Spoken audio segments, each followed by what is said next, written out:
이로 말미암아 모든 경건한 자는 주를 만날 기회를 얻어서 주께 기도할지라. 진실로 홍수가 범람할지라도 그에게 미치지 못하리라. 주는 나의 은신처이오니 환난에서 나를 보호하시고 구원의 노래로 나를 두르시리이다. 내가 내 갈 길을 가르쳐 보이고 너를 주목하여 훈계하리로다. 기회를 얻어 하나님 앞에 기도하라. 주의 말씀을 따라서 오늘 밤도 기회를 얻어 주께 기도하는 주의 백성들을 축복하여 주시고, 오늘 밤 종들의 기도를 들으셔서 하나님께서 우리의 갈 길을 가르쳐 보이시고 우리를 주목하여 훈계하시는 이 밤이 되게 하여 주옵소서. 예수님이 겟세마네 동산에서 기도하실 때 천사가 예수님의 기도를 힘을 북돋웠다고 하셨습니다. 오늘 밤 주의 천사를 보내셔서 저희를 돕게 하시고 기도에 힘을 더하게 하여 주셔서 전심으로 기도하는 이 밤이 되게 하여 주옵소서. 예수님의 이름으로 간절히 기도하옵나이다. 아멘. 우리 옆에 계신 분, 뒤에 계신 분 인사하겠습니다. 주의 천사가 기도를 도우시기 바랍니다 하고 인사하겠습니다.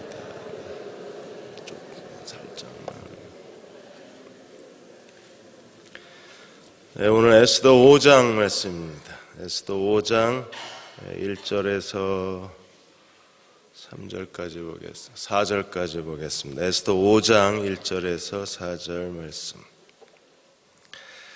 같이 한번 읽어보자. 함께 읽겠습니다. 제3일에 에스더가 왕후의 예복을 입고 왕궁 안뜰 곧 어전 맞은편에 서니 왕이 어전에서 제 전문을 대하여 왕좌에 앉았다가 왕후 에스더가 뜰에 선 것을 본즉 매우 사랑스러움으로 손에 잡았던 금규를 그에게 내미니 에스더가 가까이 가서 금규 끝을 만진지라.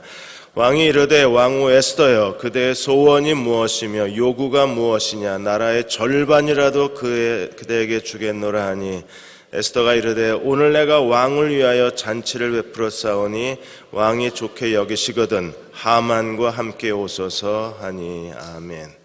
5장은 길은 있다라는 제목으로 말씀을 함께 나누겠습니다. 오스왈드 챔버스 목사께서 하나님, 성령, 기도, 이것은 신비에 속한 것이라고 했습니다. 인간이 아무리 이성적으로 이해하려고 해도 이해할 수 없는 것이 하나님, 성령, 그리고 기도인데 그 중에 특히 기도에 대해서는 우리가 인간의 이성으로 이해할 수 없다고 했습니다. 기도를 비합리적이라고 말하는 사람들이 있는데, 기도를 비합리적이라고 말하는 사람들은 정말 기도가 뭔지 모르는 사람들이라고 했습니다. 기도야말로 존재하는 것 중에 가장 합리적인 거라 그랬어요.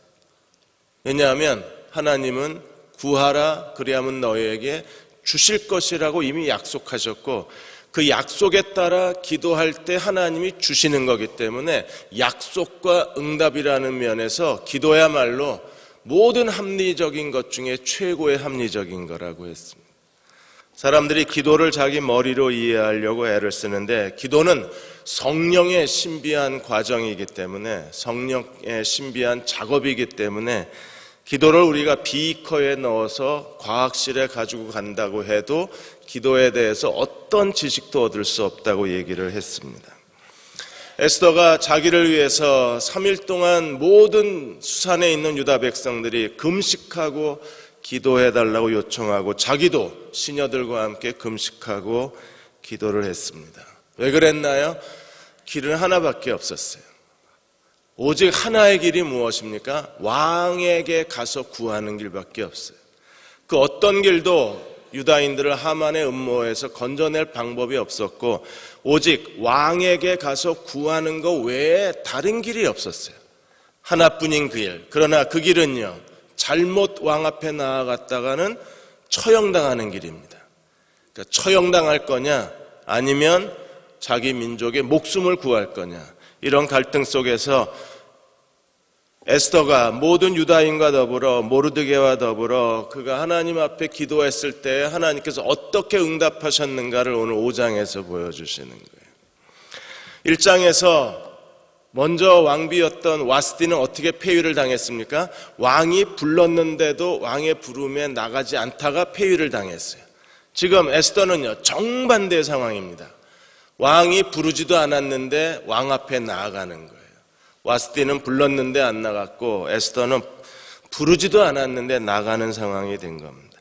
이렇게 갔을 때 3일 금식을 하고, 오늘 1절에 보시면 가장 아름다운 왕후의 예복을 갖춰 있고, 그리고 왕뜰 앞에 반대편에 서 있었을 때 어떤 일이 벌어졌습니까? 2절에 보시면 왕후 에스더가 뜰에 선 것을 본즉 매우 사랑스러움으로. 여자가 3일을 금식했는데 얼마나 아름다웠겠어요. 그냥 봐도 이쁜 여자인데 3일을 금식했으니까 약간 헬쓱하고 약간 여인 듯한 모습이 얼마나 청조해 보였겠어요. 그리고 더 매력적이고 더 아름답고 더 사랑스럽지 않았겠습니까? 그런 약간 여인 모습의 그 금으로 둘러싼, 금과 보석으로 그리고 여러 가지 최고급 재료로 만든 왕후의 예복을 입고 나서는 순간에 모든 남자들의 시선이 멈췄을 거예요. 매우 사랑스러웠습니다. 에스더는요, 그녀의 아름다움을 가지고 지금 페르시아 왕의 왕후가 되었고, 또 한 번 그녀의 아름다움으로 말미암아 왕이 금홀, 왕이 들고 있는 작은 왕의 권위의 지팡이를 내어 밀고 왕후가 그 지팡이 끝에 홀을 만지는 순간에 기도가 응답이 된 거예요. 이젠 살은 겁니다. 아름다움이라는, 여자의 아름다움이 하나의 하나님의 도구가 된 거예요. 그래서 그녀는 아름다움으로 말미암아 왕후의 자리까지 올라가고 다시 한번 그 아름다움 때문에 하나님이 기도 응답의 길을 열어주신 거예요.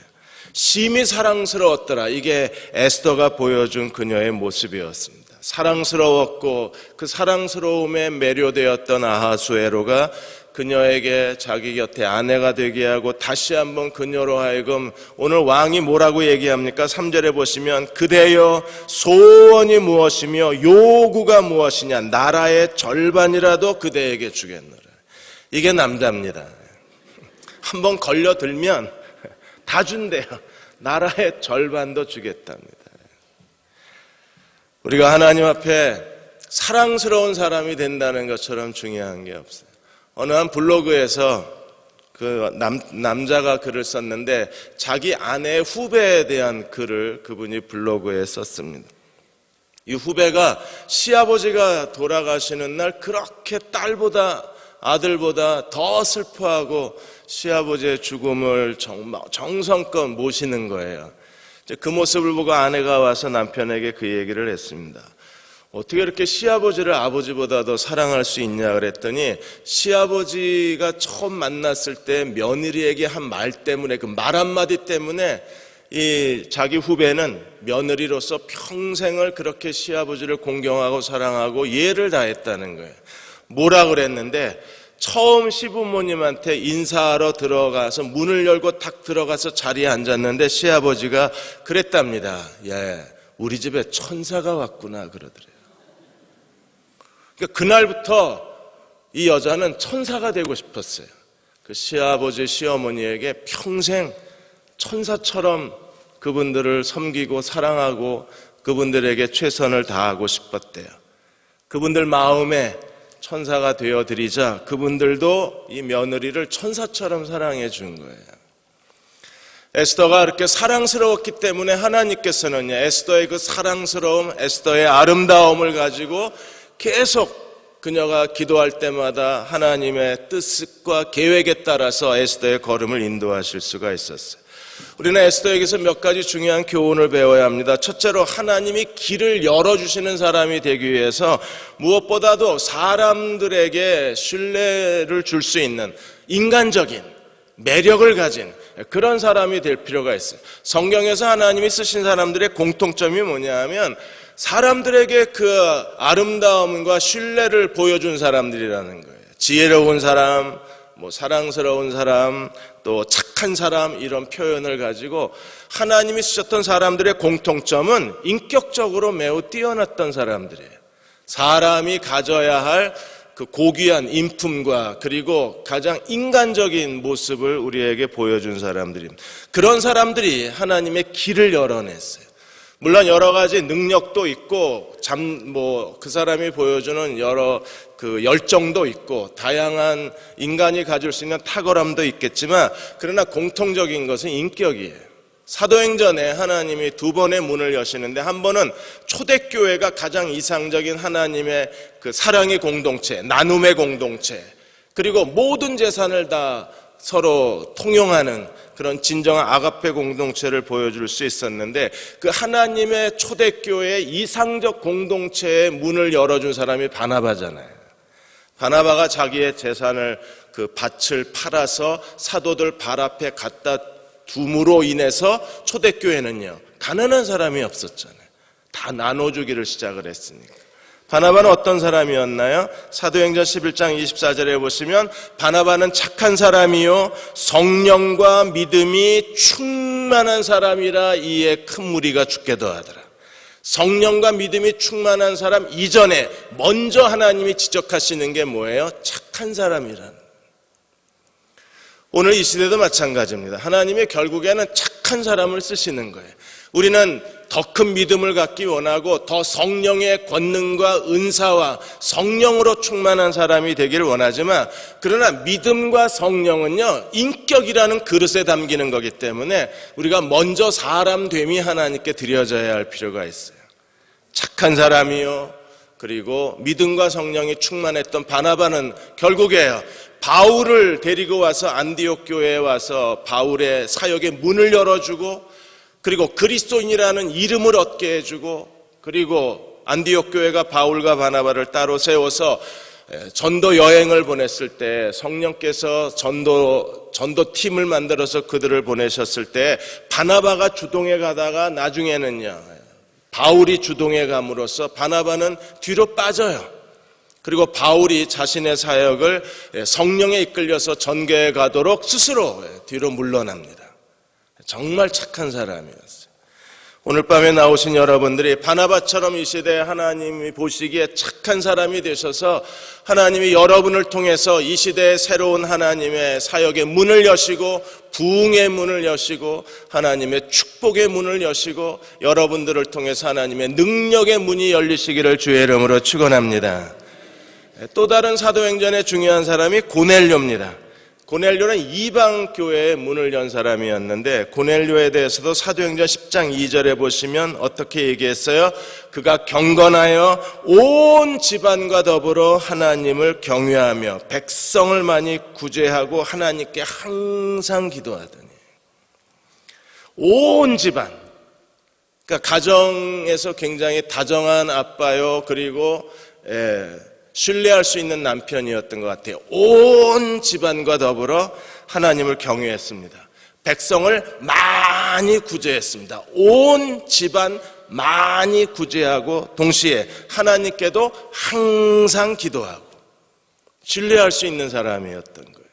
성실한 사람이었습니다.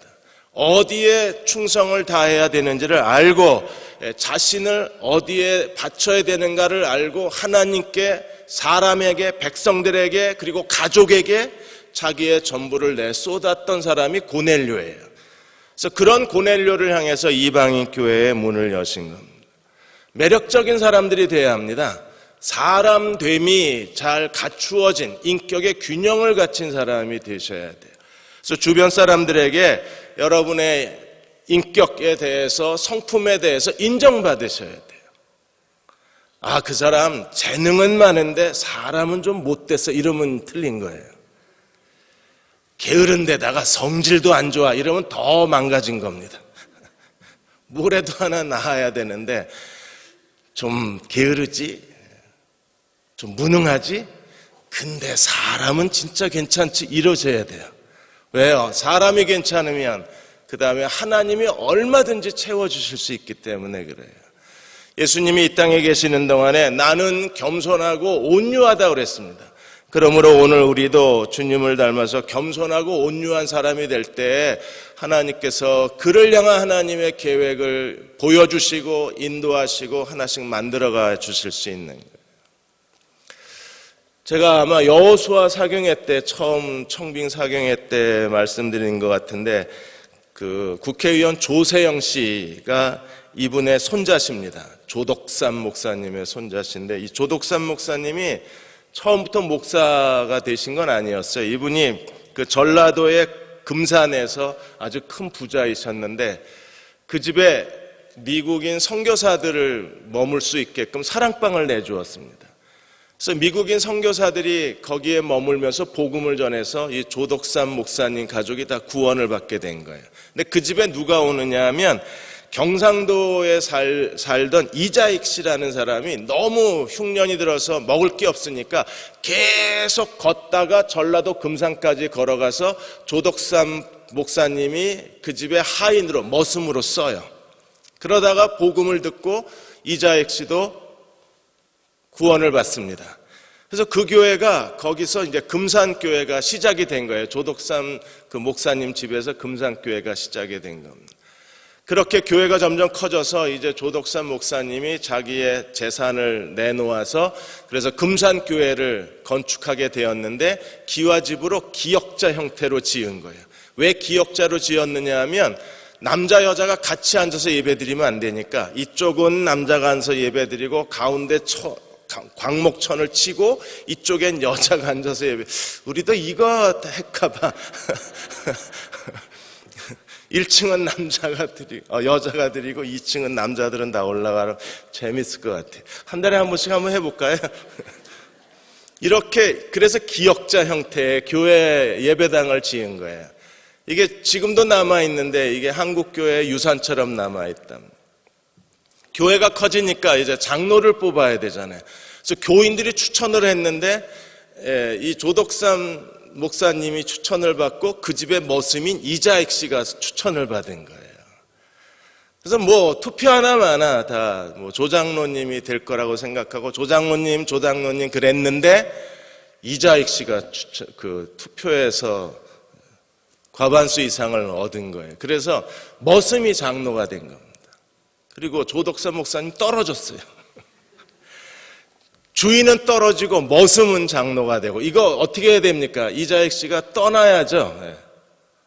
사람이 예의가 있지 어떻게 머슴이 장로가 되고 평일에는요 주인님 이러다가 교회만 가면 주인님이 자기 머슴을 장로님 이래야 되니까 이게 얼마나 불편해요. 그런데 조덕삼 목사님이 아주 끔찍하게 이자익 장로를 섬겼어요. 정말 마음을 다해서 존경하고 섬겼습니다. 그 모습을 보고 사람들이 그 금산교회로 몰려오기를 시작을 한 거예요. 그러니까 아무리 나가서 복음을 전해도 뭐 제사 지내서 안 된다, 뭐 절에 다녀서 안 된다 이랬던 사람들도 이 목사님이 보여준 그 모습 때문에 인격 때문에 사람들이 다 마음을 열고 감동을 받아서 교회에 몰려오기를 시작을 한 거예요. 그때 선교사님이 이 조덕삼 그 목사님한테 신학교 가라고. 그래서 평양까지 올라오셔서 이분이 신학교를 하고 나중에 금산교회의 목사로 오는 거예요. 자기는 이제 목사가 되고 이자익 씨는 장로가 되고 위치가 제대로 잡혔죠, 이제. 그게 금산교회에 오랫동안 내려오는 아주 감동적인 얘기입니다. 그리스도가 어떤 분이신가를 인격으로 보여준 거예요, 삶으로. 우리가 진정으로 하나님을 섬기는 사람들이라면 이런 예수님이 보여주신 겸손과 온유의 깊이 있는 성품 그리고 인간다운 성품 이것을 보여줄 때 하나님께서는 그 아름다움, 인격의 아름다움 때문에 우리의 길을 열어주실 수 있는 거예요. 두 번째로 그렇다면 에스더는 어떻게 이 아름다움을 유지해 갈 수 있었을까? 에스더가 보여준 4장에서의 몇 가지 그의 태도를 통해서 우리가 하나님 앞에 사람들 앞에 사랑스러운 사람이 되려면 어떤 노력을 해야 되는가? 그 첫째가 에스더의 기도입니다. 에스더는 즉각적으로 모르드에게 요청하기를 죽으면 죽으리라고 대답을 하고 모르드에게 뭐라고 그랬어요? 다 나를 위해서 금식 기도하라고 선포를 합니다. 에스더는 하나님 앞에 무엇을 해야 될지 아는 여자였고 그녀는 기도만이 이것을 해결할 수 있다는 걸 알고 하나님의 거룩한 보좌 앞에 무릎 꿇는 사람이었어요. E.M. 바운즈가 말합니다. E.M. 바운즈가 기도의 능력이라는 책에서 사람들에게 강력한 영향력을 줄 수 있는 사람들은 먼저 하나님 보좌 앞에 무릎을 꿇고 자기의 전부를 바친 사람들만이 사람들 앞에 섰을 때 사람들이 그의 영향력 아래, 그의 인격과 믿음 아래 하나님의 선하심을 들여다볼 수 있다고 했습니다. 먼저 하나님께 우리의 자신을 전부 바쳐야, 그래야 사람들도 우리를 받아들이는 거예요. 하나님이 나를 받아들이지 않았으면 사람도 나를 받아들이지 않는 거예요. 우리가 얼마나 하나님 앞에 전심을 다해서 보좌 앞에 우리 자신을 기도 안에서 다 쏟아 부었을 때, 그래야 사람들도 우리를 받아들이고 인정하고 신뢰하고 우리를 존중하는 거지, 우리가 하나님께 온전히 자기를 바치지 못하면 아무리 노력을 해도 사람들에게 신뢰를 얻을 수 없다는 거예요. 에스더는요, 진정으로 하나님 앞에 전심을 다해서 기도했습니다. 그녀를 보았던 아하수에로 왕이 그녀를 매우 사랑스럽게 볼 수밖에 없는 거예요. 왜요? 하나님 앞에 온전히 자신의 온 영혼을 쏟아서 기도했던 여자였기 때문에. 한나가 얼마나 전심을 다해서 기도했으면 마치 술 취한 여자로 오해를 받을 정도로 기도했잖아요.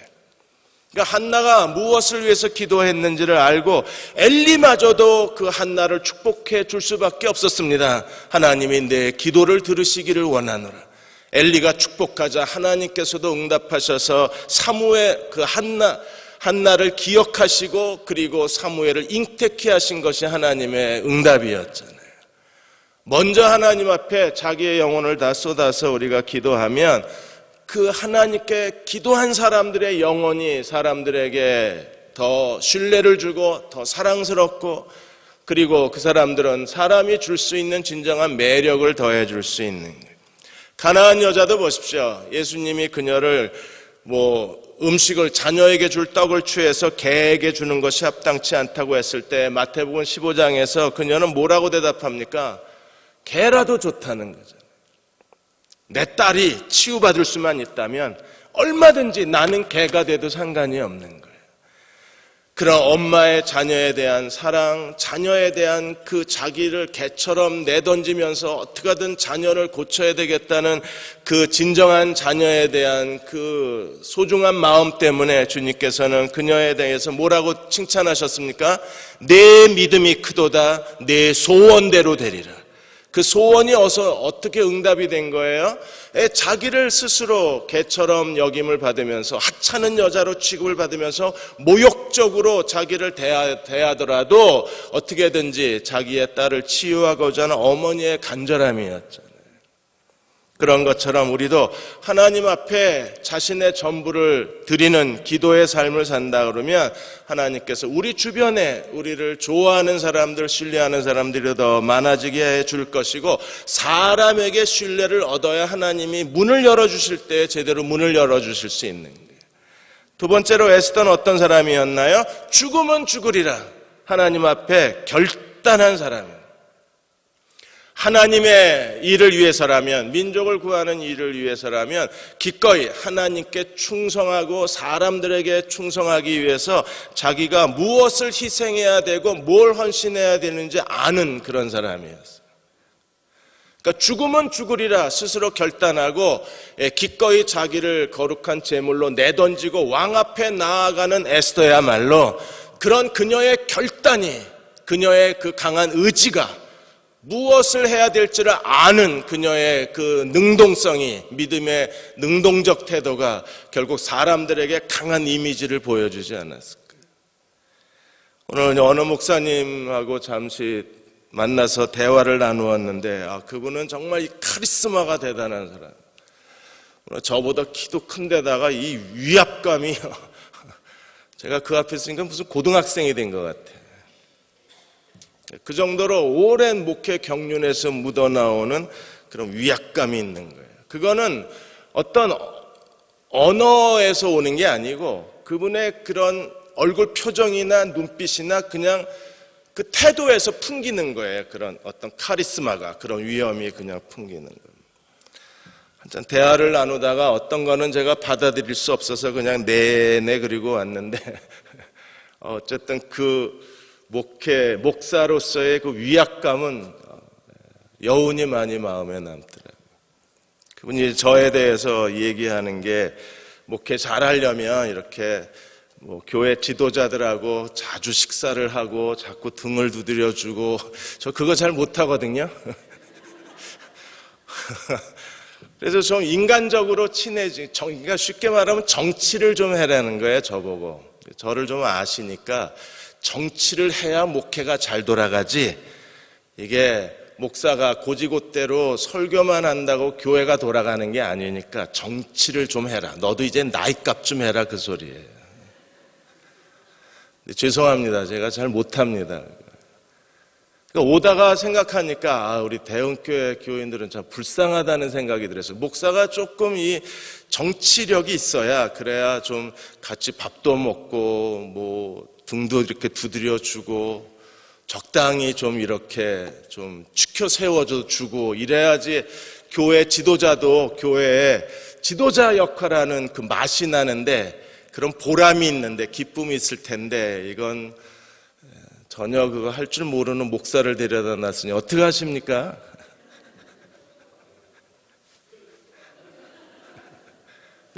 죄송합니다. 그래서. 근데 그분은 이게 워낙 잘하는 거예요.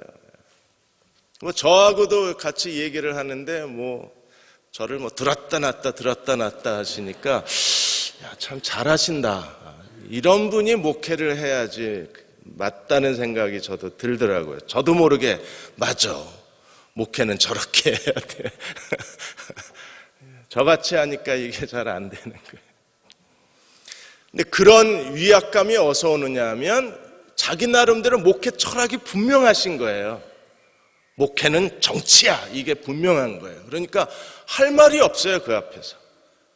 그리고 자기 철학이 분명하고 그 철학을 가지고 벌써 몇십 년째 그 철학을 가지고 목회를 해오셨고, 또 그 철학에 또 많은 사람들이 동조를 하니까, 여러분, 에스더가 죽으면 죽으리라 하고 왕 앞에 탁 섰을 때 왕이 함부로 할 수 없는 어떤 위압감 같은 거 안 느꼈을 거예요. 그녀의 아름다움과 그녀의 위엄이 그대로 섞여서 그게 왕 앞에 던져졌을 때 왕이 거부할 수가 없었을 거예요. 아마 왕이 이렇게 금호를 내밀었는데 약간, 만일에 드라마를 찍었다 그러면 금홀이 약간 달달달달 떨렸을 거예요. 그녀에게 주는 아름다움과 여러분 죽자고 나간 거잖아요, 지금. 그러니까 얼굴 표정에 뭔가 거룩함이 있지 않았을까요? 그런 것들이 그녀의 사랑스러움이 된 거예요. 그 다음에 세 번째로, 그녀는요, 자기 혼자 기도하겠다고 기도원으로 뛰어 올라간 게 아니라 나를 위해서 기도해달라고 수산성에 있는 1,000명의 유다인들에게 아예 다 금식기도 소집 공고를 내린 겁니다. 다 기도해. 하나님이 이 민족을 구원해달라고 기도한 게 아니라 자기를 지목해서 에스더를 위해서 기도하라고. 왜? 길은 자기밖에 없으니까. 에스더가 왜 혼자 기도 않고 다 기도하라고 그랬습니까? 하나님 나라 법칙을 잘 아는 거예요. 주님이 뭐라고 그러셨어요? 너희 중에 두 사람이 내 이름으로 마음을 같이하여 기도하면 그들의 믿음을 보고,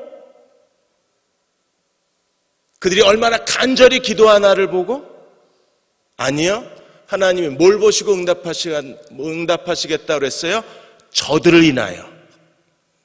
두 사람이 마음을 같이 기도하기만 하면 그 연합된 그 마음으로, 연합된 하나님 앞에 무릎 꿇는 그 사람의 관계로 인하여 하나님이 응답하시겠다 그랬어요. 이미 두 사람이 마음을 연합했다는 것 자체를 믿음으로 보신 거예요. 저희가 금요 기도회 때마다 왜 목사님, 장로님들이 여러분을 위해서 안수기도 합니까? 이 두 사람 법칙 때문에 그렇습니다. 에스더가 나를 위해서 기도해달라고 요청한 것처럼 나를 위해서 기도해달라고 요청한 사람들이, 우리 목사님, 장로님들이 여러분과 함께 기도하는 순간 어떤 일이 벌어지는 거예요? 두 사람이 마음을 같이하여 내 이름으로 무엇이든지 구하면 저들로 인하여 내가 응답하리라. 이 약속을 믿고 우리가 기도하는 겁니다. 에스더도 지금 하나님 나라 법칙을 잘 알고 나를 위해서 기도해 달라고 요청하는 거예요. 우리가 하나님께 기도 응답을 받고 하나님이 길을 열어주시는 사람이 되려면 하나님 나라 법칙에 대해서 누구보다도 잘 알아야 되는 거예요. 이번에 국정감사에서 그 해양경찰에 있는 사람들이 해양경찰이 올해 6월 기준으로 7,837명 해양경찰 경찰이 있는데 그 중에 50m 이상 수영을 할 수 있는 사람들이 74%밖에 안 된대요. 그럼 28%는 수영도 못하는 사람이 해양경찰이 된 겁니다. 더군다나 해양경찰 시험을 보는데 수영 점수는 2점인데 토익 점수는 3점이래요. 아니 해양경찰이 영어 잘해가지고 뭐 하려고요? 바다에 빠져서 살려달라고 소리를 지르는 사람들한테 영어로 뭐 hello, you try 그래야 되나요? 뛰어들어가서 건져내야 되는데 수영 실력은 2점, 영어는 3점. 뭘 원하는지부터가 잘못된 거잖아요.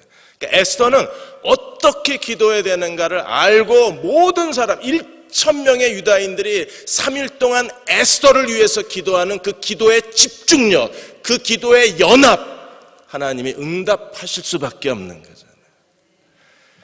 이제 우리는요, 하나님과 함께 일하는 사람이 돼야 되는데, 이제 세 번째로, 그러면 하나님과 함께 일하는 사람이 되기 위해서 에스더에게 뭘 배워야 하는가? 에스더가 왕이 이 응답이 얼마나 놀라운 응답이에요. 네 소원이 뭐냐, 요구가 뭐냐, 나라의 절반이라도 그대에게 주겠노라. 아하수에로 왕의 이 말을 3번이나 해요.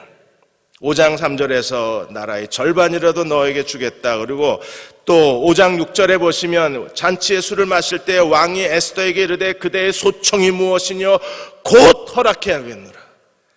당장 지금 시행하겠다는 겁니다. 그리고 그대의 요구가 무엇이냐 나라의 절반, 시간, 지금 당장. 그 다음에 소원의 크기, 나라 절반 다 주겠다는 겁니다. 모든 말만 해 너에게 다 주겠다는 거예요. 시행하겠다는 것이 테아세라는 이 히브리어의 단어는요, 완벽하게, 아니 네가 요구하는 것 이상으로 지금 당장 허락해 주겠다고 그렇게 왕이 약속을 했는데도 에스더는요, 그렇게 왕이 얘기를 했으면 당장 저희 같으면 뭐라고 얘기하겠습니까? 하만이 우리를 다 죽이려고 한다고. 하만 좀 어떻게 해달라고. 거기서 막 울면서 눈물을 흘리면서 막 왕이여 하만 그 작자가 우리를 다 죽이려고 하는데 왕밖에는 구할 데가 없어서 제가 이렇게 왕이 부르지도 않았는데 목숨을 걸고 왕 앞에 나온 것은 그 하만의 음모에서 우리 민족을 구해달라고 요청하기 위해서 제가 이렇게 무례를 무릅쓰고 죽음을 각오하고 왕 앞에 왔나이다. 왕이여 하만 좀 제거해 주소서. 그래야 정상 아닌가요? 그런데 에스더가 뭐라 그럽니까? 왕을 위해서 베푼 파티를 열었는데 왕과 하만만 와달라 그럽니다. 그래서 왕은요, 하만 데려오는 걸 왕이 허락하신 하만을 데려오라고 얘기하니까 거기 이제 하만을 데리고 급하게 와서 그 에스더의 잔치에 참여를 했는데 다시 반복하는 겁니다. 다 줄게, 뭐든지 줄게, 말만 해 다 줄게. 그랬더니 에스더가 뭐라 그래요? 내일 한 번만 더 와달래. 왜 이럴까요? 내일 왕이 갑자기 아셈 회의에 이탈리아에 참석하러 가시면 그럼 내일 파티는 못 오시는 거잖아요. 또 내일 갑자기 왕이 다리가 부러져 가지고 김정은처럼 지팡이 들고 다니시기가 불편하셔서 그래서 에스더가 요청을 했는데도 못 가실 수도 있는 거잖아요. 근데 왜 내일이라고 그랬을까? 더군다나 내일 얘기하겠다고 그래요. 8절에 보시면 내가 만일 왕의 목전에서 은혜를 입었고 왕이 내 소청을 허락하시면 내 요구를 시행하기를 좋게 여기시거든 내가 왕과 하만을 위해 베푸시는 잔치에 또 오소서. 내일은 왕의 말씀대로 하리다. 그러니까 내일 얘기하겠다는 거예요. 여러분, 남자가요, 일단 여자가 내일 얘기할게 이러면요, 그날 밤 잠이 안 오는 거예요.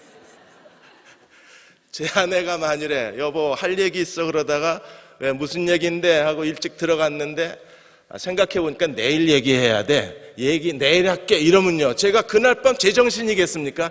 뭐지? 내가 뭘 잘못했지? 이 여자가 또 몇 년 전 사건을 꺼내가지고 또 왜 이렇게 나를 괴롭히려고 그래. 별 생각을 다 할 거 아니에요. 뭘 잘못했지? 그냥 계속 TV 9시 뉴스를 보고 있지만 제 머릿속은요. 어저께 무슨 일이 있었지? 그저께 무슨 일이 있었지? 지난주에 내가 혹시 아내한테 약속을 하고 안 한 게 있나? 뭘 잘못했을까? 밤새 그러지 않겠어요. 왕이 다 주겠다는데 에스더가 왕에게 한 말이 내일 또 와달라고. 내일 얘기한다고. 도대체 뭘까? 얼마나 궁금하겠어요. 왜? 부르지도 않았는데 왕 앞에 온 것은요. 목숨 내놓고 온 걸 왕도 잘 알잖아요. 이 여자가 목숨을 내놓고 내 앞에 와서 겨우 말하는 뭔가 부탁이 있으니까 왔을 거잖아요. 겨우 내게 부탁한다는 게 파티에 오라고.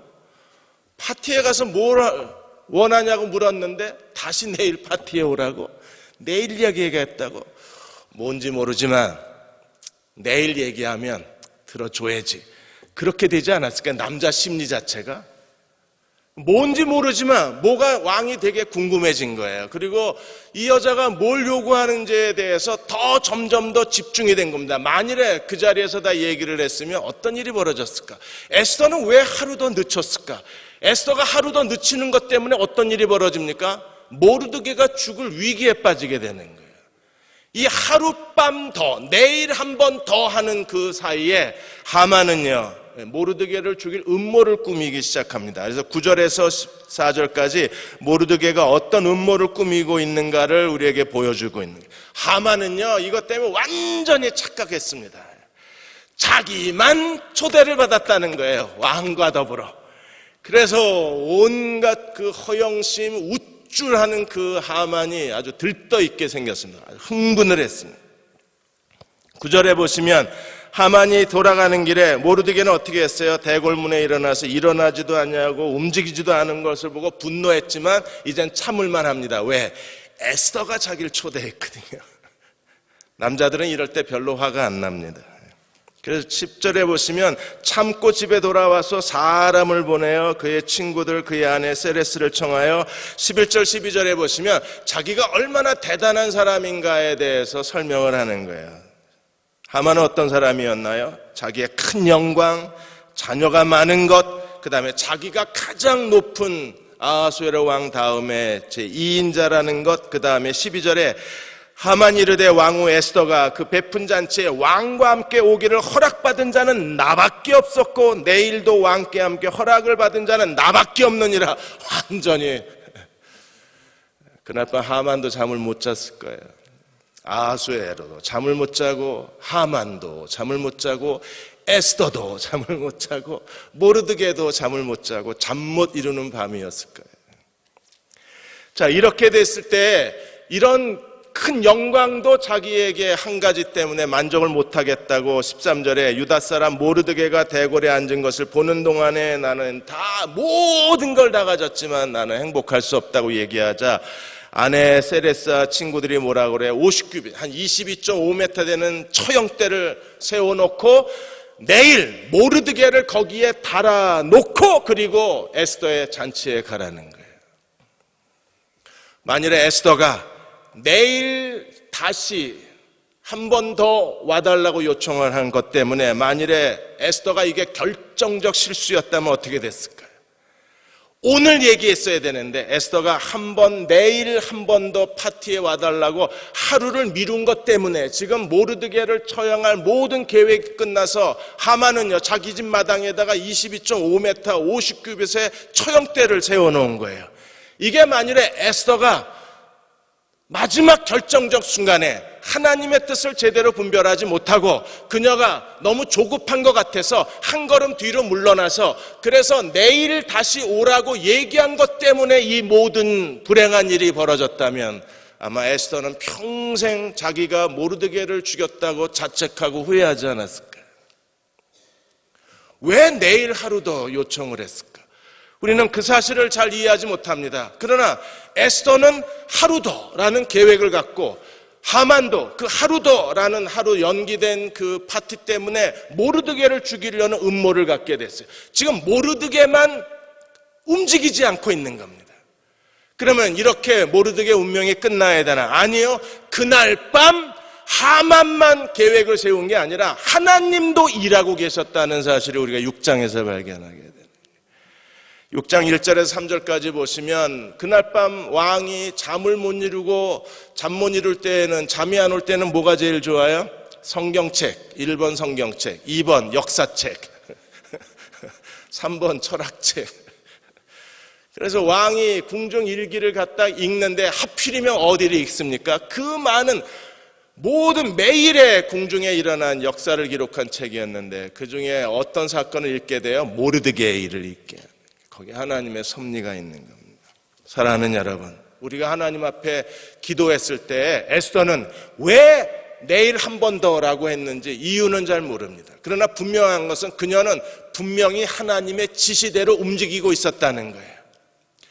뭔지 모르지만 왜 그랬는지 우리가 이해할 수 없지만 그녀가 내일 한 번 더 와달라고 요청한 바로 그날 밤에 하만도 서둘러 모르드게 제거 작전을 세웠지만 하나님도 긴급하게 모르드게를 위한 하나님의 새로운 역사가 시작이 된 거예요. 하만은 죽이려고 했고 하나님은요 모르드게를 영광스럽게 만드신 겁니다. 언제? 그날 밤에, 그 하루 만에. 우리가 하나님 앞에 어떻게 해야 합니까? 조급함을 경계해야 합니다. 오늘 말하지 않으면 우리가 모든 일이 다 끝날 것 같고 모든 일이 다 망가뜨릴 것 같지만 그러나 하나님의 정확한 지시, 하나님의 분명한 표적, 하나님이 하라고는 지시가 없는 한 우리는 움직일 수가 없는 거예요. 이건 분명히 사람이 눈으로 볼 때 움직여야 돼요. 지금이 찬스예요. 지금 말해야 돼요. 그러나 하나님이 아무 말도 하지 않으시면 우리는 기다려야 돼요. 에스더가 하루만 더 기다렸기 때문에 하나님께서 모든 상황을 다 역전시키시고 다시 하만과 아하수에로 왕이 두 번째 에스더 파티에 참석했을 때에는요 이미 상황 끝이에요. 에스더가 모든 일이 일어나는 모든 상황들을 그녀는 믿음으로 보게 되고 그리고 에스더에게 왔을 때 에스더가 마지막 결정타를 하만에게 내리게 되고 그리고 하만의 음모는 끝나게 되는 거예요. 하나님이 일하시게 해야 돼요. 그러기 위해서는요 우리가 하나님께서 원하시는 시간을 그분께 드려야 되는 거예요. 절대로 사람의 눈으로 볼 때에는 이건 찬스예요. 이건 놓치면 안 돼요. 그런데 하나님 말씀하시기 전에 움직이시면 안 돼요. 하나님이 모든 일을 다 끝내시고 난 뒤에 우리에게 그것을 돌려주실 때에 우리가 그것을 받아가지기만 하면 하만은 끝난 거예요. 하나님의 표적을 구해야만 합니다. 엘리야는요 손바닥만한 작은 구름 조각을 볼 때까지 몇 번을 기도했습니까? 7번을 기도한 거예요. 하나님이 뭔가를 보여주시기 전에는 하나님이 이렇게 하라고 분명하게 지시하기 전에는 지금 움직이면 될 것처럼 보여도 우리가 움직일 수가 없는 거예요. 예수님도 언제 공생애를 시작하셨습니까? 침례 요한이 체포당하셨다는 소식을 듣고 주님이 시작하셨어요. 왜요? 그게 하나님의 타이밍이었기 때문에. 그러니까 매일같이 주님은요 침례 요한이 체포되는 하나님의 명확한 사인이 있기 전에는 예수님 볼 때 이미 사역을 시작해도 되고 이미 자기 나이 30세가 되었고 그리고 하나님께서 사역할 수 있는 모든 사회 문화적 조건을 충족을 했습니다. 그리고 주님이 스스로 자기의 디데이를 정하시고 사역을 시작하셔도 되는데 예수님도 기다리신 거예요. 뭘 기다리셨습니까? 하나님의 명백한 표적을 보여주실 때까지 기다린 거예요. 우리가 운전을 하면 신호등 보고 다니잖아요. 멈추고 출발하고 그런 것처럼 하나님의 인도하심을 따라서 하는 사람들, 기도하고 하나님의 응답을 기다리는 사람도 하나님의 시그널을 보고 멈췄다 가다를 반복할 줄 알아야 되는 거예요. 요나단도 블레셋과의 전투에서 블레셋 사람이 절벽 위에 있을 때 올라오라 우리가 내려간다 이 사인을 보고 요나단이 병기던 소년하고 더불어서 하나님의 사인을 보고 뛰어 올라갔을 때 블레셋 사람들의 진영에 큰 혼란이 있고 하나님이 요나단을 통해서 큰 승리를 거두게 하신 거잖아요. 사인을 볼 줄 알아야 돼요. 기드온도 양털을 내놓고 하나님 앞에 정말 귀찮게 굴지 않았습니까? 내가 하나님이었으면 저 하나님 일찍 은퇴하고 포기했을 것 같아요. 양털 조각을 타작마당에 내놓고 타작마당에만 이슬이 내리게 해달라고 그러질 않나, 또 양털 조각에만 이슬이 내리게 해달라고 그러질 않나. 이게 얼마나 이게 번거로운 일입니까? 근데 하나님이요, 기드온이 요청하는 대로 다 해주세요. 하긴 뭐 하나님이 하시는 게 아니죠. 밑에 있는 천사들이 다 하는 거지. 그러니까 천사들이 양털에만 이슬, 타작마당엔 이슬이 안 내리게 했으니까 천사들이 거기에 헤어 드라이어 갖다 밤새 흙 말리느라고 얼마나 고생을 했겠어요. 하나님 왜 응답을 하셨습니까? 하나님의 명백한 표적, 하나님의 사인을 보여주셔야만 기드온이 순종하고 이스라엘 사사로 나아갈 수 있기 때문에 그런 거예요. 바울도 마게도냐인의 환상을 본 다음에 아시아로 가려고 하는 모든 노력을 다 포기하고 프로젝트를 다 포기하고 팀을 다 해체하고, 그리고 아시아로 가겠다고 자원했던 사람들 다 교회로 돌려보내고 다시 마게도냐 프로젝트를 시작한 것은 환상을 본 다음이잖아요. 오늘 밤 하나님께서 여러분에게 이 분명한 표적을 보게 해달라고 기도하십시오. 그리고 하나님께서 보여주시는 대로 순종하는 종들이 되어 주십시오.